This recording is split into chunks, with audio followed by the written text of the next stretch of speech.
இப்போ மோடியினுடைய மதவெறுப்பு பிரச்சாரம் தீவிரப்படுத்தப்படுறதை எடுத்துப்போம். அது அவருக்கு ஓட்டு தருமா அப்படின்றது. கடந்த 10 ஆண்டுகளாக இந்த மதத்துக்கு இவர் செய்யாததை இந்த தேர்தல் பிரச்சாரத்தில் இவர் செய்து விடுவாரான்ற கேள்வியை மக்கள் கேட்பாங்களா மாட்டாங்களா? ஓபிசி ரிசர்வேஷனை 1.5% அதிகரித்திருக்கிறாரா பிரதமர் மோடி? பிடுங்கி கொடுக்கிறார்கள் இஸ்லாமியர்களுக்கு, இதை பிடுங்கி அங்க கொடுக்க போறாங்கன்னு சொல்றாரு. அவர் இந்துக்களே இந்துக்களாக இருக்கக்கூடாது என்று நினைக்கிறார். பட் இந்துக்களுக்கு எதுவுமே செய்யல அப்படின்ற அந்த விமர்சனம் கொஞ்சம் தெளிவுபடுத்தலாம். ஏன்னா அவர்தான் இந்துக்களுக்கான ஒரு ராமர் கோயில் கட்டியிருக்காரு. இந்த ராமர் கோயில் கட்டியதால் உத்தரப்பிரதேசத்தில் இருக்கக்கூடிய இளைஞர்களுக்கு என்ன பிரயோஜனம்? மோடி தான் விஸ்வகர்மா அப்படின்னு ஒன்று நிறுத்துறாங்க. ஆப்கே பார் மோடி சாக்கோபார் அப்படின்றவரெல்லாம் முன்னிலைப்படுத்துறாங்கல்ல, இது எதுவுமே கிரவுண்டில் எதிரொலிக்காதா? 370 அப்ராகேஷனே எடுத்துப்போம். 370 அப்ராகேஷனுக்கு பிறகு காஷ்மீர் எந்த பதற்றமும் இல்லாத மாநிலமாக மாறிவிட்டது. அமைதியா இருக்குன்றாங்களே. மயானம் கூட அமைதியாக தான் இருக்கு. அதுக்கு பேர் அமைதியா? இப்போ எனக்கு ஒரு ஆன்டி இன்கம்ஸ் இருக்குது, நான் வேற எனக்கு ஒரு மாற்று தேவைப்படுது அப்படின்றப்ப அந்த மாற்று ஓட்டை வாங்கக்கூடிய இடத்துல இந்திய கூட்டணி ஸ்ட்ராங்காக இருக்காங்க நம்புறீங்களா? நிச்சயமாக இருக்குன்னு தான் நம்புறேன். அது இந்தியா கூட்டணி நம்புதோ இல்லையோ மோடி நம்புறாரு. அதனால தான் காங்கிரஸுடைய தேர்தல் அறிக்கைக்கு பிரச்சாரகராக அவர் மாறி இருக்கிறார். தெளிவாக 2024 பொறுத்த வரைக்கும் இந்த எலெக்ஷனில் பாரத பிரதமர் மோடியோட கேம்பெயின் அப்படின்றது ஆல்மோஸ்ட் கொஞ்சம் ஃபெயிலியராக, கொஞ்சம் ஸ்டெப் பேக்காக தான் இருக்கா. அன்பிகமிங் ஆஃப் அ பிரைம் மினிஸ்டர்னு சொல்லலாம். எங்கே போனாலும் இந்தியா கூட்டணி பீதியில் இருக்கிறது அப்படின்னு பேசுகிறாரு. சரி, இந்தியா கூட்டணி பீதியில் இருக்குதுன்னே வச்சுப்போம். நீங்கள் ரொம்ப நம்பிக்கையாக இருக்கீங்களா அப்படின்ற அந்த கேள்விக்கு பதிலை காணவில்லை. நம்பிக்கையாக இருக்கிறனால தானே நம்பர் சொல்கிறாரு 370 எபோவ் அப்படின்றாரு இல்லையா? இன்னைக்கு சொல்லுங்க. இந்தியாவில் இருக்கக்கூடிய விஸ்வகுரு இல்லையா, 130 ஒன்றும் இல்லை. தமிழ்நாட்டில் சில தலைவர்கள் இருந்தாங்க. அவங்க பிரச்சாரத்துக்கு போகணுன்னே அவசியம் இல்லை, படுத்துட்டே ஜெயிப்பாங்க. ஏங்க, ஒரு மாநிலத்தில் பிரபலமாக இருக்கிற ஒருத்தரே ஆஸ்பத்திரியில் படுத்துக்கிட்டு படுத்த இடத்துல இருந்து ஜெயிக்க முடியும்னா, உலகம் முழுக்க பிரசித்தி பெற்றவர் நீங்கள். டெல்லியில் உட்காந்த இடத்துல இருந்து ஓட்டு போடுன்னு சொன்னால் ஓட்டு போட்டிருக்கணும்ல இந்தியா. அப்போ மக்கள் பயத்தை கொடுத்துருக்குறாங்க தானே. இந்தியா கூட்டணி பயத்தை கொடுத்ததா இல்லையான்றதுலாம் ரெண்டாவது. மக்கள் பயத்தை கொடுத்துருக்குறாங்க. நீ என்னை தேடி வரணும், அதுதான் இந்த மக்களாட்சியினுடைய விழுமியம். அந்த விழுமியத்தை நீ பின்பற்றாவிட்டால்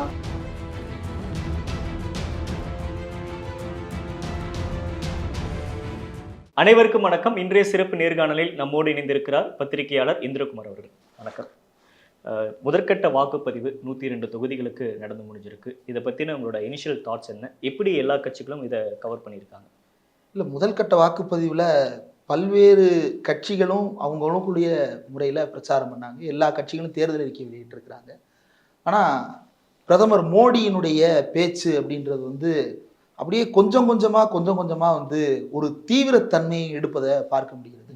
முதல்ல ராமர் கோயிலுக்கு வராமல் இருந்தாங்க அப்படின்ற அந்த குற்றச்சாட்டை மட்டும் சொன்னாங்க. அப்புறம் ராமரை விட பெருசாக நினைக்கிறாங்கன்ற எக்ஸ்ட்ரீமுக்கு நிற்கிறார். தன்னுடைய டோனை அதிகப்படுத்தி கொண்டே போகிறார். ஒரு பக்கம் அந்த டோன் அதிகப்படுத்துறது கான்ஃபிடென்ட்டாக அதிகமாக்குறாருன்னு பார்க்கணுமா, இல்லை பதற்றத்து ரீதியாக கத்துறாருன்னு பார்க்கணும்? இல்லை, கான்ஃபிடென்ஸில் நீங்கள் அரகண்ட்டாக கத்த மாட்டோம். கான்ஃபிடென்ஸில் அவர் என்ன செஞ்சிருப்பாரு அப்படின்னா, தன்னுடைய தேர்தலில் என்னென்னலாம் வாக்குறுதி போன தடவை கொடுத்தோமோ அதெல்லாம் செஞ்சு முடிச்சேன்னு பேசியிருப்பார். ஆனால் அதையெல்லாம் விட்டுட்டு ஃபஸ்ட்டு ஃபேஸில் அவர் பேசிய பேச்சில் நீங்கள் பல இடங்களில் பார்த்தீங்கன்னா பிஎம்ஓவை, உஜ்வாலா, இந்த மாதிரி பல விஷயங்களை தொடர்ந்து சொல்லிகிட்டே இருந்தார். அதுதான் ஒரு ரோல் ப்ளே பண்ணது. அதாவது முக்கியமான பேசு பொருளாக அதையெல்லாம் கொண்டு சேர்த்துட்டு இருந்தாங்க. ஆனால் இன்னைக்கு அது எல்லாமே தவிர்க்கப்பட்டிருக்கிறது, அல்லது அது எல்லாமே டோன் டவுன் ஆகிருக்குது. மாறாக மதம் குறித்த பிரச்சாரம் அப்படின்றது தீவிரப்படுத்தப்பட்டிருக்கிறது. அப்போ இது எதுவுமே கை கொடுக்கல அப்படின்னு ஒன்று. ரெண்டாவது, காங்கிரஸுடைய தேர்தல் அறிக்கை அவருக்கு ஒரு பெரிய பீதியை ஏற்படுத்தி இருக்கிறது. முதல் கட்ட வாக்குப்பதிவுக்கு பிறகு காங்கிரஸுடைய தேர்தல் அறிக்கை பற்றி அவருக்கு வந்திருக்கக்கூடிய தகவல்கள் அவரை அந்த அச்சத்துக்கு தள்ளி இருக்கலாம்.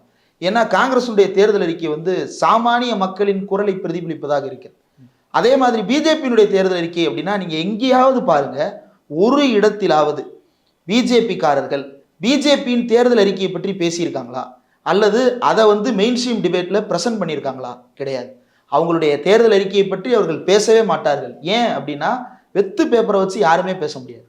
பெண்கள் அப்படின்னா, இந்தியா முழுக்க இருக்கக்கூடிய பெண்களின் இன்றைய எதிர்பார்ப்பு அவர்களுக்கு உரிய வேலை வாய்ப்பு. இன்னைக்கு இந்தியா முழுக்க பெண்கள் படித்து அடுத்த கட்டத்துக்கு நகரணும்னு நினைக்கிறாங்க. ஆனால் நாரி சக்தின்னு பேசுகிறாரு, மாத்ரு ஸ்கீம்ஸ்னு நிறைய பேசுகிறாரு, பெண்கள் குறித்து பல ஸ்கீம்ஸை பற்றி பேசுகிறார். எதிலையுமே பெண்களுக்கு வேலை வாய்ப்பை உறுதி செய்வது பற்றி அவர் ஒரு இடத்துல கூட குறிப்பிடவே இல்லை. இளைஞர்களுக்கு வேலை வாய்ப்பு கொடுப்பது பற்றியான விஷயம் வரும்போது, சரி பெண்களை தான் விட்டுட்டீங்க, இளைஞர்களுக்காவது சொல்லுங்க அப்படின்னம்னா, வேலை வாய்ப்பு 2 கோடி வேலை வாய்ப்பை உருவாக்குறேன்னு போன தடவை சொன்னாரு. ஒரு நல்ல அரசு என்ன செய்யணும்? 2 கோடி வேலை வாய்ப்பு எந்தெந்த துறையில எந்தெந்த அமைச்சரகத்தின் கீழ எவ்வளவு வேலை கொடுத்துருக்கேன்ற ஒரு டேட்டா பப்ளிஷ் பண்ணணும்ல. ஒன்றும் இல்லை, தமிழ்நாட்டில் வந்து இப்போ ஒரு கூண்டாய் நிறுவனமோ டொயோட்டா நிறுவனமோ ஏதோ ஒன்று வருதுன்னா, இந்த நிறுவனத்தில் எத்தனை வேலை வாய்ப்பு உருவாக்கப்படும், எத்தனை வேலை வாய்ப்பை உருவாக்கி இருக்கிறோன்றதை அடுத்த பட்ஜெட்டில் ப்ரெசென்ட் பண்ணுவாங்க. அப்படி ஏதாவது ஒரு ப்ரெசன்டேஷன் இதுவரை இந்த 10 ஆண்டுகளில் இவர்களால் கொடுக்கப்பட்டிருக்கிறதா? இல்லை. இது எதுவுமே கொடுக்க முடியாத காரணத்தினால்தான், இந்த எந்த கேள்விக்கும் பதில் சொல்ல முடியாது என்கின்ற காரணத்தால் அவர் இப்போது மத பிரச்சாரம் செய்ய தொடங்கியிருக்கிறார், மத வெறுப்பு பிரச்சாரம் செய்ய தொடங்கியிருக்கிறார். இந்த மத வெறுப்பு பிரச்சாரத்தை அவர் கையில் எடுத்திருப்பதுதான் முதல் கட்ட வாக்குப்பதிவினுடைய முடிவை வெளிக்காட்டுகிறது. பட் இருந்தாலும் அவங்க எடுக்கக்கூடிய அந்த பிரச்சாரம் இருக்கு இல்லையா, சிறுபான்மையினருக்கு எதிரான ஒரு பிரச்சாரத்தை முன்னெடுக்கிறாங்கல்ல, பட் அது அவங்களுக்கு எல்லா சட்டமன்ற தேர்தலையுமே அது அவங்களுக்கு போலரைஸ் தானே ஆயிருக்கு, ஓட் பேங்கா கன்வெர்ட் தான் ஆயிருக்குது. இல்ல, ஓட் பேங்கா கன்வெர்ட் ஆகிறது அப்படின்றத தாண்டி அவருக்கு எதிரான வாக்குகளை சிதறடிக்கிறது. ஒன்றும் இல்லை, இப்போ பிஜேபி ஜெயித்திருக்கக்கூடிய மாநிலங்களை எடுத்துக்கங்க, ஆல் இந்தியா லெவலில் பிஜேபியினுடைய போலிங் பெர்சன்டேஜ் எடுத்து பாருங்க. ஏதாவது ஒரு தேர்தலில் 70% வாங்கியிருக்காங்களா வாக்குல? 37%, 40%க்கு மேல வாக்குகள் வாங்க முடியல. அப்ப 60% மக்கள் இவருடைய மத வெறுப்பு பிரச்சாரத்தில் வீழாமல் இன்னமும் திடமாக இருக்கிறார்கள் தான் அர்த்தம். அந்த 60% அப்படின்றது ஒருத்தரால கன்சாலிடேட் பண்ண முடியாம பல்வேறு பகுதிகளாக பிரிந்து கிடப்பதுதான் இந்தியாவின் பிரதான சிக்கல். அதனாலதான் இந்தியா கூட்டணி என்கின்ற அலையன்ஸை இப்ப ஃபார்ம் பண்றாங்க. அதை ஃபார்ம் பண்ணதனுடைய பேசிக் நோக்கமே அதுதானே. பெரும்பான்மையான மக்கள் இவருடைய மத வெறுப்பு பிரச்சாரத்துக்கு எதிராக வாக்களிக்கிறார்கள். அப்போ அந்த எதிரான வாக்குகளை திரளாக நாம் பெற வேண்டும் அப்படின்றது தான் நோக்கம். அந்த நோக்கத்தில் தான் இந்தியா கூட்டணி வேலை பார்க்கிறது. இப்போ மோடியினுடைய மத வெறுப்பு பிரச்சாரம் தீவிரப்படுத்தப்படுறதை எடுத்துப்போம், அது அவருக்கு ஓட்டு தருமா அப்படின்றது. கடந்த 10 ஆண்டுகளாக இந்த மதத்துக்கு இவர் செய்யாததை இந்த தேர்தல் பிரச்சாரத்தில் இவர் செய்து விடுவாரான்ற கேள்வியை மக்கள் கேட்பாங்களா மாட்டாங்களா? 10 வருஷமா நீ என்ன செய்திருக்கிறாய் இந்த மக்களுக்கு, இந்துக்களுக்கு அவர் என்ன செஞ்சிருக்கிறாரு அப்படின்றத சொல்லலாம். ஓபிசி ரிசர்வேஷன் பத்தி பேசுறாரு, எஸ்சிஎஸ்டி ரிசர்வேஷன் பத்தி பேசுறாரு. ஓபிசி ரிசர்வேஷனை 1.5% அதிகரித்திருக்கிறாரா பிரதமர் மோடி? பிடுங்கி கொடுக்கிறார்கள் இஸ்லாமியர்களுக்கு, இதை பிடுங்கி அங்க கொடுக்க போறாங்கன்னு சொல்றாரு. இதுல 50% பெஞ்ச் மார்க் அப்படின்னு நீதிமன்றம் சொல்லுது. அதை மாத்துறதுக்கான எக்ஸிக்யூட்டிவ் ஆர்டரை உங்களால போட முடியும். ஏன்னா டெல்லி மசோதா வந்தபோது நீதிமன்றம் என்ன சொன்னது? இந்த மசோதா இறையாண்மைக்கு எதிராக இருக்கிறது, அரசியலமைப்பு சட்டத்துக்கு மாறானதாக இருக்கிறதுன்னு சொல்றாங்க. அதை தாண்டி உங்களால பிரசிடென்சியல் எக்ஸிக்யூட்டிவ் ஆர்டர் மூலமா, ஆர்டினன்ஸ் மூலமா அந்த சட்டத்தை நிறைவேற்ற முடியுது. அப்போ 50% அவங்க ஒரு பெஞ்ச் மார்க் வைக்கிறாங்கன்னா, ஒரு பிரசிடென்சியல் ஆர்டர் இஷ்யூ பண்ணி 50% கிடையாது, இனிமேல் ரிசர்வேஷன் 51 அல்லது 60 ஏதோ ஒன்று செய்யலாம்ல. ஆனா அதை செய்ய மறுக்கிறார். இந்த ஓபிசிக்களுக்கு இவர் எதுவுமே செய்யல. இன்னைக்கு ஆல் இந்தியா லெவல்ல தமிழ்நாடு உள்ளிட்ட வெகு சில மாநிலங்கள்ல தான் பிற்படுத்தப்பட்டோர் அப்படின்னு வரும் பொழுது அதுல சிறப்பு உள்ளிட ஒதுக்கீடாக இஸ்லாமியர்களுக்குன்னு சொல்லிட்டு, அது இஸ்லாமிக் ரெப்ரசன்டேஷன் கிடையாது, பிசிஎம், அது பிற்படுத்தப்பட்டோர் அவர்கள் இஸ்லாமியர்களாக இருக்கிறார்கள் அப்படின்றதுனால கொடுக்கப்படுவதே தவிர இஸ்லாமியராக இருப்பதால் அவர் பிற்படுத்தப்பட்டிருக்கிறார் அதனால் அவர் கொடுக்கப்படுகிறது அல்ல. அவங்க பிற்படுத்தப்பட்டோர் அவர்கள் இஸ்லாமியர்களாக இருக்கிறார்கள் அதனால் அந்த இடஒதுக்கீடு. இந்த ஃபார்முலாவை வெகு சில மாநிலங்கள் தான் பின்பற்றின. அந்த மாநிலத்தில் போய் இவர் என்ன பேசினாரு? தெலுங்கானால அமித்ஷா பேசினாரு, இஸ்லாமிய இடஒதுக்கீட்டை வந்து நாங்கள் ஒழிச்சு கட்டுவோம் அப்படின்னு. ரிசல்ட் என்ன? கர்நாடகாவில் இஸ்லாமிய இடஒதுக்கீட்டை முடிவு கொண்டு வருவோம்னு ஆர்டரே பாஸ் பண்ணாங்க. அதனுடைய ரிசல்ட் என்ன? 2 பக்கமும் வந்து அவர்களுக்கு சாதகமான ரிசல்ட் கிடைக்கல. தலைகீழாக நின்று தண்ணீர் குடித்து பார்த்தும் அது கிடைக்கல. இப்போ அதை வெவ்வேறு மாநிலங்களில் ஒர்க் அவுட் பண்ண முடியுமா அப்படின்னு பார்க்குறாங்க. சிறுபான்மையினருடைய வாக்குகளை வந்து வேண்டாம் என்று நினைக்கிறார், சிறுபான்மையினரே இந்த நாட்டிலிருந்து வேண்டாம் என்று நினைக்கிறார், அதெல்லாம் ஒரு பக்கம் இருக்கட்டும். அவர் இந்துக்களே இந்துக்களாக இருக்கக்கூடாது என்று நினைக்கிறார். இந்துக்களுக்கே அவர் எதுவும் செய்யாத ஒரு பிரதமராக இருக்கிறார், அதுதான் நிதர்சனம். பட் இந்துக்களுக்கு எதுவுமே செய்யல அப்படின்ற அந்த விமர்சனம் கொஞ்சம் தெளிவுபடுத்தலாம். ஏன்னா அவர்தான் இந்துக்களுக்கான ஒரு ராமர் கோயில் கட்டியிருக்காரு, ராமர் கோயில் கட்டப்பட்டது வரப்போகுது அப்படின்னு பேசுறாங்க. பட் இந்த மாதிரி பிரச்சாரங்கள் அவங்க முன்னெடுக்கிறாங்கல்ல, இந்துக்களுக்கு எதுவுமே செய்யல அப்படின்னு நீங்க ரொம்ப எளிதா பேசுற மாதிரி இருக்கு. எளிமையா சொல்லல, நான் அதை விட இன்னொன்னு சொல்றேன். கோயில் கட்டியிருக்கிறார் இல்லையா, ராமர் கோயில். இந்த ராமர் கோயில் கட்டியதால் உத்தரப்பிரதேசத்தில் இருக்கக்கூடிய இளைஞர்களுக்கு என்ன பிரயோஜனம்? போறாங்க, சாமி கும்பிடுறாங்க. இந்த கோயில் இல்லைனாலும் ஒன்றும் இல்லை, நீங்கள் அயோத்தியில் போய் ரயிலில் இறங்குங்க அல்லது வந்து பஸ்ஸில் போய் இறங்குங்க, 100 பேர் கைடு வந்து வட்டம் அடிப்பாங்க. நான் ராமர் பிறந்த கோயிலுக்கு கூப்பிட்டு போறேன், நான் ராமர் பிறந்த கைடு மாதிரி சொல்றீங்க. ஒரு கோயிலுக்கு அல்ல, அந்த மதியை சுற்றி 100கணக்கான கோயில்கள் ராமர் பிறந்த கோயில், ராமர் பிறந்த கோயில், ராமர் பிறந்த கோயில்னு சொல்லப்படும். காரணம் என்ன? அது அவங்களுக்கு தொழிலாக பார்க்கிறார்கள். எல்லா கோயிலையும் ராமர் பிறந்த இடமாக அவர்கள் கருதி கொள்ளுகிறார்கள். அதனால அங்கங்க கூட்டு போறாங்க. பட் இங்க போய் சாமி கும்பிடுறதுனால இந்த இளைஞர்களுக்கு வேலை வாய்ப்பு கிடைச்சிருமா? அல்லது இங்க போய் சாமி கும்பிடுறத போறது ஏதாவது வருமானம் கொடுக்க போகுதா? இல்ல. அங்க இருக்கக்கூடிய இளைஞர்கள்ட்ட நேரடியாக பல்வேறு தரப்பினர் மத்தியில போய் பேசிட்டு தான் பலரும் இன்னைக்கு கருத்துக்களை வாங்கிட்டு இருக்கிறோம். ஊடகவியலாளர்களாக பல பேர் அங்கு நேரில் போய் பேசி இருக்கிறார்கள். அவர்கள் சொல்லக்கூடிய கருத்தை தான் நான் கேட்டு சொல்றேன். இந்தியாவில் இருக்கக்கூடிய பெரும்பான்மையான இளைஞர்கள் வேலை வாய்ப்பின்மையால் தவித்துக் கொண்டிருக்கிறார்கள். இந்தியாவில் இருக்கக்கூடிய 63% இளைஞர்கள், படித்த இளைஞர்கள் வேலை வாய்ப்பு இல்லாமல் இருந்தது. இப்ப 80% இளைஞர்கள் வேலை வாய்ப்பு இல்லாமல் மாறி இருக்கிறார்கள். படித்த இளைஞர்கள் கல்லூரிகள்லையும் பள்ளிக்கூடங்கள்லையும் இருக்கக்கூடிய மாணவர்கள் எதிர்காலத்தை நினைத்து மிகப்பெரிய அச்சத்தில் இருக்கிறார்கள். எதிர்காலத்துல ராமர் கோயில் இருக்கிறது, எதிர்காலத்துல ஞானவாபி இருக்கிறது, மதுராய் இருக்கிறது அப்படின்றது அவங்களுடைய வாழ்க்கையை எந்த அளவிற்கு உயர்த்தி இருக்கிறது அப்படின்ற கேள்வி வருதுல. அவன் படிச்சிருக்கிறான், ஒரு பொறியியல் பட்டதாரியா இருக்கிறான், ஒரு கலை இலக்கிய பட்டதாரியா இருக்கிறான், அல்லது ஏதோ ஒரு வழக்கறிஞர் தொழிலுக்கு படிச்சிருக்கிறான். அவனுக்கு என்ன வேலை வாய்ப்பை உருவாக்கி கொடுத்திருக்கிறார்? 30 லட்சம் கவர்மெண்ட் வேகன்சிஸை ஃபில்லப் பண்ணாம ஃபெயில் பண்ணியிருக்கிற இந்த மோடி இந்த பொருளாதார ஆலோசகர்னு ஒருத்தர் வச்சிருக்கிறாங்க, chief economic adviser Anant Nageswaran. அவர் சொல்றாரு, வேலை வாய்ப்பு கொடுக்கறதெல்லாம் நீங்க பிரைவேட்டு போய் கேளுங்க, எங்க வேலை இது கிடையாது அப்படின்னு சொல்றாரு. உங்க வேலை இது கிடையாதுன்னா எதுக்காக உங்க பிரதமர் ஊருக்கு போய் 2 கோடி பேருக்கு வேலை கொடுப்பேன்னு சொல்லி ஓட்டு கேட்டாரு? அந்த 2 கோடி வேலை வாய்ப்பை நீங்க தனியார் தொழில் நிறுவனங்கள் மூலமாவது உருவாக்கி கொடுத்துருக்கீங்களா அப்படின்னு கேட்டா இல்லை. தொழிற்சாலைகளை மூடிவிட்டு ஓடியவர்கள் தான் அதிகமாக இருக்கிறார்களே தவிர அதிகம் திறந்தார்கள் அப்படின்றதுக்கான ஆதாரத்தையே கொடுக்க முடியல. இப்ப நீங்க பேசுறீங்கல்ல, இது மக்களுக்கான இஷ்யூஸா நிறைய விஷயங்கள் சொல்றீங்க. எம்ப்ளாய்மெண்ட்ல இருந்து விலைவாசி ஏற்றம் இதெல்லாம் நீங்க அட்ரஸ் பண்றீங்கல்ல.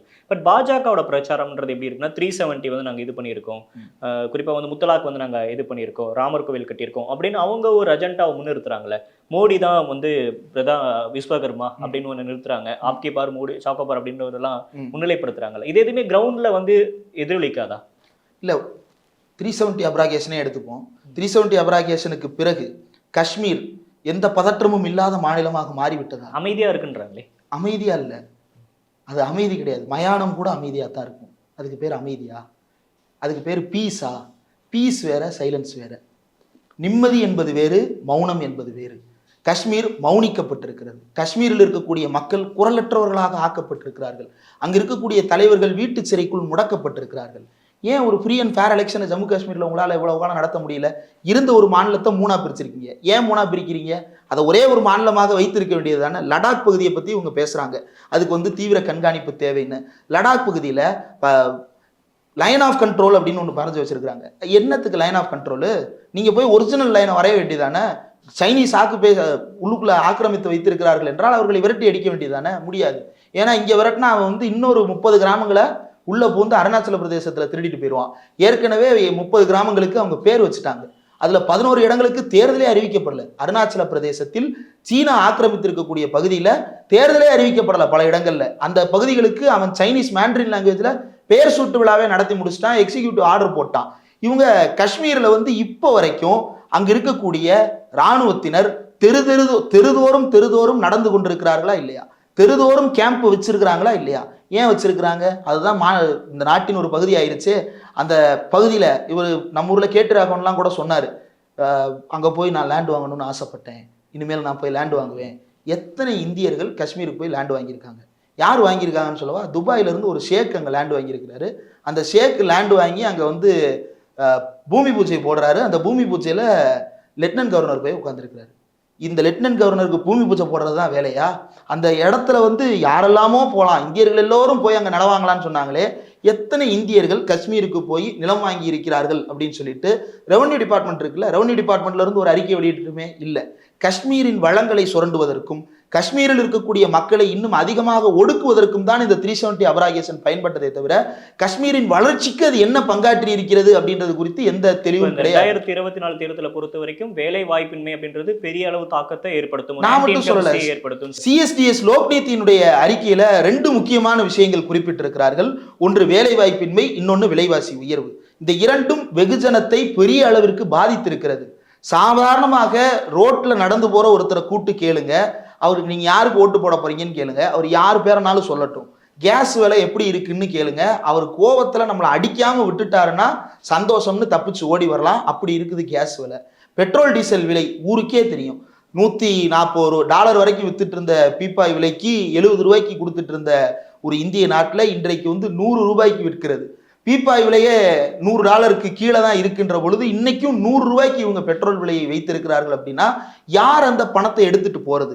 இந்த வளம் எல்லாம் எங்கு போய் சேருகிறது? இதைத்தான் ராகுல் காந்தி இன்றைக்கு கேள்வி கேட்கிறார். நான் வந்து 2 இட்லி சாப்பிட்டேன்னா 18% ஜிஎஸ்டி கட்டுறேன். நான் வாங்குற ஒரு பேக்கெட்டட் மாவுக்கு வந்து 18% ஜிஎஸ்டி கட்டுறேன். ஒரு பெரிய கடையில் போய் நான் ஒரு சோப்பு வாங்குறேன் அப்படின்னா 18% ஜிஎஸ்டி கட்டுறேன். இப்படி ஒன்னொன்னுக்கும் சாமானியர்கள் வரி கட்டி கொண்டிருக்கிறார்கள். தான் சம்பாதிக்கின்ற 100 ரூபாயில் பெரும் தொகையை வரியாக கட்டியே எளிய மக்கள் இங்கு செத்து கொண்டிருக்கிறார்கள் அப்படின்றதுதான் இன்றைக்கு களத்தில் யதார்த்தம். ஆனா 16 லட்சம் கோடி ரூபாய்க்கு அவர்களுக்கு வந்து கடன் என்பது தள்ளுபடி செய்யப்பட்டிருக்கிறது. 23,000 கோடி மினிமம் பேலன்ஸ் இல்லைன்னு அக்கௌண்ட்ல இருந்து திருடி இருக்கிறான். மினிமம் பேலன்ஸ் இல்லாம சிரமப்படுறது அதானியா இல்ல அம்பானி? சாமானிய மக்கள் தானே. அவங்கள்ட்ட இருந்து ₹1 ₹2 இருக்கிற காசையும் சுரண்டி 23,000 கோடி பெனால்டி வசூல் பண்ணியிருக்கிறாங்க. அதுல 16 லட்சம் கோடி ரூபாயை இவர்களுக்கு தள்ளுபடியாக கொடுத்திருக்கிறார்கள். அப்படின்னா யார் பாக்கெட்டிலிருந்து பிட் பாக்கெட் அடித்து இவர்களுக்கெல்லாம் தள்ளுபடி செய்திருக்கிறார் அப்படின்ற கேள்வியை ராகுல் காந்தி எழுப்பி இருப்பது நியாயமான கேள்விதானே. இன்னைக்கு இன்ஹெரிட்டன்ஸ் டாக்ஸை பத்தி மோடி பேசிட்டு இருக்கிறாரு. இன்ஹெரிட்டன்ஸ் டாக்ஸை பற்றி காங்கிரஸினுடைய தேர்தல் அறிக்கையிலையும் இந்தியாவில் இருக்கக்கூடிய காங்கிரஸ் தலைவர்களும் இன்னும் ஓப்பனாக எதுவும் சொல்லலை. அது வேறு நாட்டில் இருக்கக்கூடிய ஒருத்தர் வந்து காங்கிரஸ் பெயரை வைத்து கொண்டு அவர் சொல்லி இருக்கிறாரே தவிர காங்கிரஸ் தலைமையகம் இன்னும் அதை அனுமதிக்கலை. அதாவது அந்த பேச்சை வந்து என்டார்ஸ் பண்ணி இன்ஹெரிட்டன்ஸ் டாக்ஸை திரும்ப கொண்டு வரதை பற்றி ராகுல் காந்தி இன்றைக்கு வரைக்கும் பேசலை. இன்றைக்கு மதியம் பேசிய ராகுல் காந்தி தெளிவாக சொல்லி இருக்கிறார். 90% மக்கள் வளம் இல்லாதவர்களாக இருக்கிறார்களே ஏன் அப்படின்னு கேள்வி கேட்கிறாரு. இல்ல 90% மக்களிடம் வளம் இருக்கிறது, அவர்கள் நல்ல முறையில் வாழுகிறார்கள்ன்ற டேட்டாவை கவர்மெண்டால கொடுக்க முடியும்ல. ஏன் கொடுக்க முடியல? ஏன்னா அப்படி ஒரு டேட்டா இவங்கள்ட்ட கிடையாது. எத்தனை வருஷமா இந்த நாட்டில் கணக்கெடுப்பு நடத்தப்படாமல் இருக்கிறது. கடைசியா 2011 நடந்த மக்கள் தொகை கணக்கெடுப்பை நிறைய பேர் வெறும் மக்கள் தொகை கணக்கெடுப்புன்னு நினைச்சிட்டு இருக்கிறாங்க. அல்ல, அது 3 முக்கியமான கூறுகளை உள்ளடக்கியது. ஒன்று சாதிவாரி, இன்னொன்று பொருளாதார, மூணாவது தான் மக்கள் தொகை. ஓவராலாக எத்தனை பேர் இருக்கிறாங்கன்றது தான். இந்த ஓவரால் பெர்சன்டேஜில் யார் யார்கிட்ட எவ்வளோ வளம் இருக்குன்றதை அவங்க அனலைஸ் பண்ண டேட்டாவை வச்சு தான் இன்னைக்கு வரைக்கும் இந்தியாவில் இருக்கக்கூடிய எல்லா துறைகளும் நலத்திட்டங்களை செயல்படுத்தி கொண்டிருக்கிறது. சோசியலி அண்டு எக்கனாமிக்கலி ரெண்டையுமே சேர்த்து ஒரு அறிக்கை பேசுது அப்படின்னா அது காங்கிரஸுடைய தேர்தல் அறிக்கை. 2011 அவங்க செஞ்சதை தான் திரும்ப செய்ய போறேன்னு சொல்றாங்க. இவர் செய்யக்கூடாதுன்னு சொல்றாருன்னா ஏன்? ஒருவேளை செஞ்சா ஏழைகள் வீடு இன்னும் எவ்வளவு ஏழ்மைப்பட்டிருக்கிறது அப்படின்றத கண்டுபிடிச்சிருவாங்க. 2011 எடுக்கப்பட்ட அந்த சர்வேல, அதாவது சோசியோ எக்கனாமிக் காஸ்ட் சென்சஸ், சமூக பொருளாதார மக்கள் தொகை கணக்கெடுப்பு, இதுல வந்து எந்த அளவிற்கு மக்கள் இந்த சுதந்திர இந்தியாவில் வறிய நிலையில் வாழுகிறார்கள் அப்படின்றத அதுல பல பேராமீட்டர்ஸ் வச்சு அனலைஸ் பண்றாங்க. 2016 லோக்சபாவில் அன்றைய MORD மினிஸ்டர் ஆஃப் ரூரல் டெவலப்மெண்ட்டினுடைய மினிஸ்டர் ஆஃப் ஸ்டேட் இணையமைச்சர் சொல்றாரு, ராம் கிருபால் யாதவ்ன்றவர், 2011 சாதிவாரி மற்றும் பொருளாதார கணக்கெடுப்பை வைத்துத்தான், SECC இதை வைத்துத்தான் நாங்கள் இன்றைக்கும் வறுமையை கணக்கிட்டுக் கொண்டிருக்கிறோம். அதில் அவர்கள் வறுமைக்கு விதித்திருந்த அத்தனையும் சரியாக இருக்கிறது. அதன் அடிப்படையில் தான் நாங்கள் நலத்திட்டங்களை செயல்படுத்தி வருகிறோம் அப்படின்னு அவரு நாடாளுமன்றத்துக்கு எழுத்துப்பூர்வமாக பதிலளித்திருக்கிறார் லோக்சபால. இப்ப நீங்க சொல்ற எல்லா பிரச்சனையும் இருக்கு இல்லையா? இப்ப நான் சாமானிய மக்களை நேரடியா பாதிக்குது. பாஜகவோட வேலை வாய்ப்பின்மை ஆகட்டும், விலைவாசி உயர்வு, GST, இது எல்லாமே நேரடியா பாதிக்குதுன்னா இப்ப எனக்கு ஒரு ஆன்டி இன்கம்ஸ் இருக்கு, நான் வந்து வேற எனக்கு ஒரு மாற்று தேவைப்படுது அப்படின்றப்ப அந்த மாற்று ஓட்டை வந்து வாங்கக்கூடிய இடத்துல இந்திய கூட்டணி ஸ்ட்ராங்கா இருக்காங்க நம்புறீங்களா? நிச்சயமாக இருக்குன்னு தான் நம்புறேன். இந்தியா கூட்டணி நம்புதோ இல்லையோ மோடி நம்புறாரு. அதனாலதான் காங்கிரசுடைய தேர்தல் அறிக்கைக்கு பிரச்சாரகராக அவர் மாறி இருக்கிறார். காங்கிரசுக்கு அதனுடைய தேர்தல் அறிக்கையின் வலிமை எந்த அளவுக்கு தெரிந்திருக்கிறது அப்படின்றது தெரியல. அந்த அறிக்கை மிக நல்ல அறிக்கையாக தயாரிக்கப்பட்டிருக்கிறது. நல்ல சிந்தனை தெளிவுள்ள அறிக்கையாக அது இருக்கிறது. அது மோடியை அச்சுறுத்தி இருக்கிறது. அந்த தேர்தல் அறிக்கை மக்கள் மத்தியில் கொண்டு போய் சேர்க்கும் வேலையை காங்கிரஸ் பார்த்ததோ இல்லையோ மோடி பிரமாதமாக பார்த்து கொண்டிருக்கிறார். மோடி இதை பேசுவதற்கு முன்னால நியாயபத்ரா பத்தி நம்ம டிஸ்கஸ் பண்ணியிருக்கோமா? அல்லது காங்கிரசுடைய தேர்தல் அறிக்கை வெளியானதற்கு 2 நாளைக்கு பிறகு அந்த தேர்தல் அறிக்கையை திருப்பி எடுத்து பார்த்து அதை பற்றி யாரிடமாவது கருத்து கேட்டிருப்போமா? இல்லையே. நாம் எல்லோரும் எப்ப காங்கிரசுடைய தேர்தல் அறிக்கையை திரும்ப பேச ஆரம்பிக்கிறோம்? மோடி பேசியதற்கு பிறகுதான் எல்லா பேரும் அந்த புத்தகத்தை புரட்ட வேண்டிய நிலை ஏற்படுகிறது. அப்போ எதிர்க்கட்சிகள் அந்த வலிமை உள்ளவர்களாக இருக்கின்ற காரணத்தினால்தான் மோடியினுடைய பிரச்சாரம் இப்போதும் தன்னுடைய அரசு திட்டங்களை பற்றி பேசுவதாக இல்லாமல் எதிர்க்கட்சிகளை விமர்சிப்பதாகவே இருக்கிறது. பட் வலிமை இருக்கு, ஒற்றுமை இருக்கா அப்படின்றதானே பிரதானமான கேள்வியா வருது. இப்ப கேரளால வந்து ஒரு இந்தியா கூட்டணியில் இருக்க 2 கட்சிகளுமே ஒரு வார்த்தை போரில் முரண்பட்டு இருக்காங்க. ராகுல் காந்தி ரொம்ப மெச்சூரே இல்லாத தலைவர் அப்படின்னு விமர்சனத்தை இவங்க முன் வைக்கிறாங்க.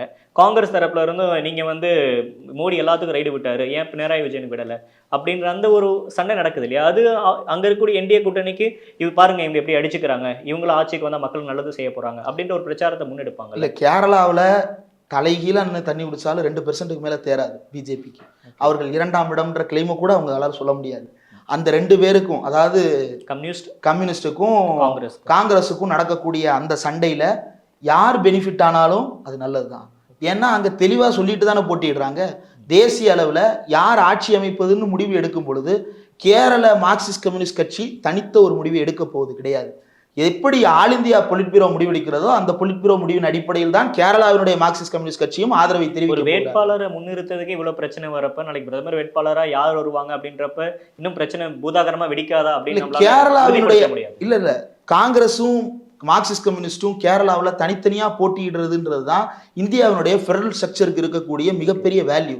ஏன்னா மாநில சிக்கல்களை மாநில அளவுல பேசணும், தேசிய சிக்கல்களை தேசிய அளவுல பேசுவோம். தேசிய அளவில் உங்கள் மீதும் எனக்கு விமர்சனம் இருக்கிறது, அவங்க மீது எனக்கு விமர்சனம் இருக்கிறது. ஆனா அவனா நீயான்னு வரும்போது ஓம் பக்கம் தான் நிற்பேன்றத ஏற்கனவே முடிவெடுத்திருக்கிறார்கள் கம்யூனிஸ்டுகள். அடுத்த முறையும் அதை தெளிவுபடுத்தி இருக்கிறார்கள்.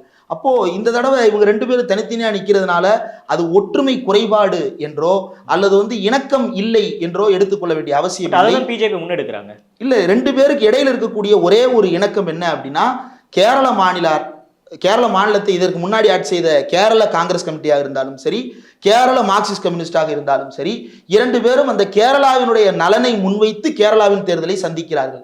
தமிழ்நாட்டில் இன்றைக்கு ஒருங்கிணைந்த ஒரு கூட்டணி உருவாகி இருக்கிறது அப்படின்னா இது நீண்ட காலமாக இதற்கான முயற்சி நடைபெற்று இருக்கிறது. 1967 இந்த ஈக்குவேஷனை செட் பண்ணி கொண்டு வந்திருக்கிறாங்க, எதிரணியின் ஒற்றுமை அப்படின்றது. ஆனா அங்க அவ்வளவு பெரிய சிதறல் கிடையாது. 2 பேர்ல யார் பெனிஃபிட் ஆனாலும் அந்த இடத்தில் மக்களுக்கு நல்ல திட்டங்கள் போய் சேர போகிறது அப்படின்றது தான். மார்க்சிஸ்ட் கம்யூனிஸ்ட் கட்சி இன்னைக்கு ஒரே ஒரு மாநிலத்துல தான் ஆட்சியில் இருக்கிறது. அந்த ஒரு மாநிலத்தில் ஆட்சியில் இருக்கக்கூடிய கம்யூனிஸ்ட் சித்தாந்தம் மோடியை எவ்வளவு தூக்கம் கெட்டவராக மாத்தியிருக்கு. காங்கிரஸுடைய தேர்தல் அறிக்கைய மாவோயிஸ்ட்னு சொல்றாரு, மார்க்சிஸ்ட்னு சொல்றாரு, கம்யூனிஸ்ட் சொல்றாரு, முஸ்லீம் லீக்னு சொல்றாரு, இன்னும் என்னென்னலாமோ சொல்றாரு. காரணம் என்ன அப்படின்னா காங்கிரசுக்குள் இந்த எல்லா தன்மைகளும் இன்றைக்கு வந்து சேர்ந்திருக்கிறது. ராகுல் காந்தி அதை சாத்தியப்படுத்தி காட்டியிருக்கிறார். கம்யூனிஸ்டுகள் பேசி வந்திருக்கக்கூடிய வளங்களை பகிர்ந்தளிப்பது அப்படின்ற அந்த கருத்தை ராகுல் காந்தி ஏற்றுக்கொண்டிருக்கிறார். இன்னைக்கு கூடுதலா இன்னொரு விஷயமும் பேசலாம் நினைக்கிறேன். 102 தொகுதிகள் இப்ப நடந்திருக்கல முதற்கட்டத்துல. இதுல இந்தியா கூட்டணிக்கு வெற்றி பெர்சன்டேஜ் ரொம்ப அதிகமா இருக்கு. கடந்த தடவை எவ்வளவு வின் பண்ணாங்களோ அதோட கூடுதலாவே இவங்க ஜெயிப்பாங்க அப்படின்னு சொல்றாரு. குறிப்பா ராஜஸ்தான், உத்தரப்பிரதேசம், மத்திய பிரதேசம், மகாராஷ்டிரா போன்ற இடங்கள் எல்லாம் பிஜேபியை விட இந்தியா கூட்டணி ரொம்ப ஸ்ட்ராங்கா இருக்கு அப்படின்னு சொல்றாங்க. இது என்ன கலை யதார்த்தம் அதுதானா? இல்லை, ஃபர்ஸ்ட் ஃபேஸ் எப்போதுமே பிஜேபி தனக்கு எதெல்லாம் ரொம்ப முரணாக இருக்குமோ அது எல்லாத்தையும் ஃபர்ஸ்ட் 2 ஃபேஸில் முடிச்சிருவாங்க. ரொம்ப மிஞ்சி போனால் 3ஆவது ஃபேஸ் வரைக்கும் இழுத்தால் இருப்பாங்களே தவிர 4, 5, 6, 7 நடக்கக்கூடிய கடைசி 4 கட்ட தேர்தல்கள் தனக்கு சாதகமான களத்தை செட் பண்ணுற மாதிரியே கொண்டு போவாங்க. ஒன்றும் இல்லை, தமிழ்நாடு தேர்தலை அப்படியே 7ஆவது கட்டத்திலையும் உத்தரப்பிரதேச தேர்தலை முதல் கட்டத்திலையும் வச்சு யோசிச்சு பாருங்க. என்ன மாற்றம் நடக்கும்? மோடி உத்தரப்பிரதேசத்துல போய் பிரச்சாரம் பண்றத முதல் கட்ட தேர்தலே நடத்துவார். அப்படி நடத்தும் பொழுது இந்த மதவெறியர் ஆட்சிக்கு வந்தால் என்ன நடக்கும் என்பதை தமிழ்நாடு இன்னும் தீவிரமா சிந்திக்கும், கேரளா இன்னும் தீவிரமா சிந்திக்கும். கடைசி கட்டத்தில் வைக்கப்படுகின்ற எல்லா மாநிலங்களும் இந்த மதவெறுப்பு பிரச்சாரத்தால் மிகப்பெரிய பாதிப்புக்கு உள்ளாவார்கள். ஏன், இதை எதிர்த்து ஒரு தீவிரமான முடிவை அவர்கள் எடுக்க வேண்டிய நெருக்கடி ஏற்படும். அப்போ அந்த நெருக்கடியை தவிர்ப்பதற்காக தனக்கு சாதகம் இல்லாத அல்லது ஐடியாலஜிக்கலி தனக்கு அகெயின்ஸ்டா இருக்கக்கூடிய ஸ்டேட்ஸை எல்லாம் முதல்ல முடிச்சிடுறது அப்படின்றது தான் பிளான். ஒன்றும் இல்லை, தமிழ்நாட்டில் 40 தொகுதி, 40 தொகுதிக்கு எத்தனை கட்டமா தேர்தல் நடக்குது? ஒரே கட்டமா. உத்தரப்பிரதேசத்துல 80 தொகுதி, 80 தொகுதியை 2 கட்டமா நடத்தலாம். ரொம்ப பிரச்சனையா இருக்குப்பா அப்படின்னா 3 கட்டமா நடத்தலாம். 7 கட்டமா ஏன் நடத்தணும்? உத்தரப்பிரதேசத்தை மட்டும் 7 கட்டங்களாக ஏன் நடத்த வேண்டும்? வெஸ்ட் பெங்கால்ல இருக்கிறது 40 தொகுதி தானே, 40 தொகுதியை ஏன் 7 கட்டமா நடத்தணும்? அவ்வளவு பிரச்சனையா? பார்டர் ஸ்டேட் பிரச்சனையா இருக்குது அப்படின்னா அது 2 கட்டமா பிரிச்சு நடத்துங்க, அல்லது 3 கட்டமா நடத்துங்க. 7 கட்டமா நடத்த வேண்டிய தேவை எங்கிருந்து வருகிறது? அப்போ அந்த நார்த்தில் இருக்கக்கூடிய இப்போ இன்ஃபில்ட்ரேட்டர்ஸ்னு ஒரு பயன்படுத்தின அந்த வார்த்தை இருக்கு இல்லையா, அது வெஸ்ட் பெங்காலை மையப்படுத்தித்தான் அவர் பேசுறார். பங்களாதேஷிலிருந்து ஊடுருவியவர்கள் அப்படின்ற ஒரு கண்ணோட்டத்தை கொடுப்பதற்காக பேசுறாரு. தெளிவாக 2024 பொறுத்த வரைக்கும் இந்த எலெக்ஷன்ல பாரத பிரதமர் மோடியோட கேம்பெயின் அப்படின்றது ஆல்மோஸ்ட் கொஞ்சம் ஃபெயிலியரா, கொஞ்சம் ஸ்டெப் பேக்கா தான் இருக்கா. அன்பிகமிங் ஆஃப் அ பிரைம் மினிஸ்டர்னு சொல்லலாம், பிஜேபி லீடர்னு ஒன்றும் இல்லை. இப்போ இதை வந்து பிரதமர்கிட்ட எதிர்பார்க்கல அப்படின்னு நிறைய பேர் சொல்றாங்க.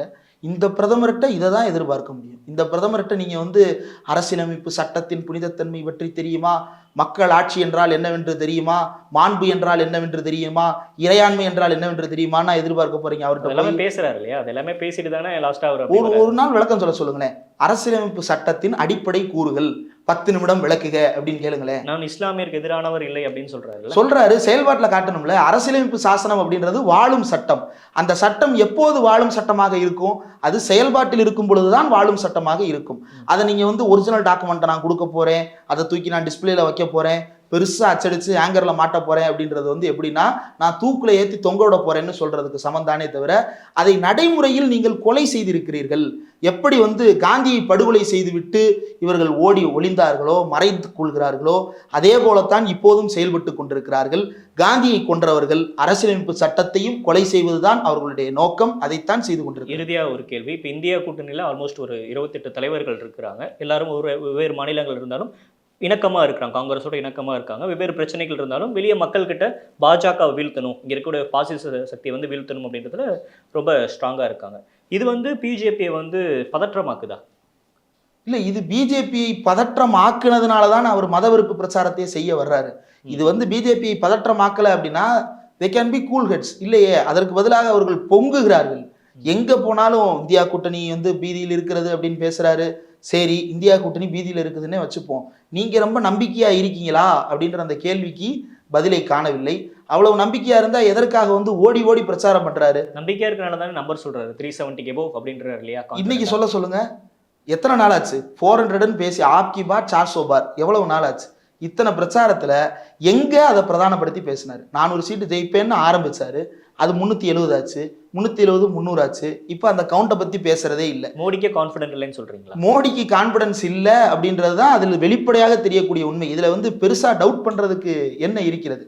மோடிக்கு கான்பிடன்ட் இல்லை அப்படின்றதனுடைய வெளிப்பாடு தான் ஒரு பிரதமர், ஒரு இந்தியாவில் இருக்கக்கூடிய விஸ்வகுரு இல்லையா. 130 ஒன்றும் இல்லை. தமிழ்நாட்டில் வந்து சில தலைவர்கள் இருந்தாங்க, அவங்க வந்து பிரச்சாரத்துக்கு போகணுன்னே அவசியம் இல்லை, படுத்துட்டே ஜெயிப்பாங்க. காமராஜர் ஜெயிலில் இருந்தே ஜெயிச்சாரு. எம்ஜிஆர் அமெரிக்காவில் படுத்திருந்து ஜெயிச்சாரு. ஏங்க, ஒரு மாநிலத்தில் பிரபலமாக இருக்கிற ஒருத்தரே ஆஸ்பத்திரியில் படுத்துக்கிட்டு படுத்த இடத்துல இருந்து ஜெயிக்க முடியும்னா, உலகம் முழுக்க பிரசித்தி பெற்றவர் நீங்கள். டெல்லியில் உட்காந்த இடத்துல இருந்து ஓட்டு போடுன்னு சொன்னால் ஓட்டு போட்டிருக்கணும்ல இந்தியா. அப்போ மக்கள் பயத்தை கொடுத்துருக்குறாங்க தானே. இந்தியா கூட்டணி பயத்தை கொடுத்ததா இல்லையான்றதுலாம் ரெண்டாவது. மக்கள் பயத்தை கொடுத்துருக்குறாங்க. நீ என்னை தேடி வரணும், அதுதான் இந்த மக்களாட்சியினுடைய விழுமியம். அந்த விழுமியத்தை நீ பின்பற்றாவிட்டால் நான் உன்னை மதிக்க மாட்டேன். தூரத்தில் இருந்தாலும் நீ எனக்கு ஆதரவாக இருக்கிறாய் என்றால் நான் உன்னை ஆதரிப்பேன். ஆனால் பக்கத்தில் இருந்தாலும் நீ என் எதிரியாக இருந்தால் உன்னை வீழ்த்துவேன் அப்படின்றதுதான் மக்கள் எப்போதும் தந்திருக்கும் செய்தி. அந்த செய்திக்கு பயந்துதான் மோடி ஊரூரா சுத்துறாரு, தெரு தெருவா சுத்துறாரு. அவர் உண்மையிலேயே விஸ்வகுருவா இருந்தா உட்கார்ந்த இடத்துல அவர் ஜெயிச்சு காட்டியிருப்பாரு. ஆனா அப்படி விஸ்வகுரு அல்ல அப்படின்றது தான் தெரு தெருவாக ஓடுவதில் தெரியும் உண்மை. மக்கள் என்ன தீர்ப்பு கொடுப்பாங்க அப்படின்றது ஜூன் 4ஆம் தேதி நம்ம தெரிஞ்சுக்கலாம். நன்றி, வணக்கம்.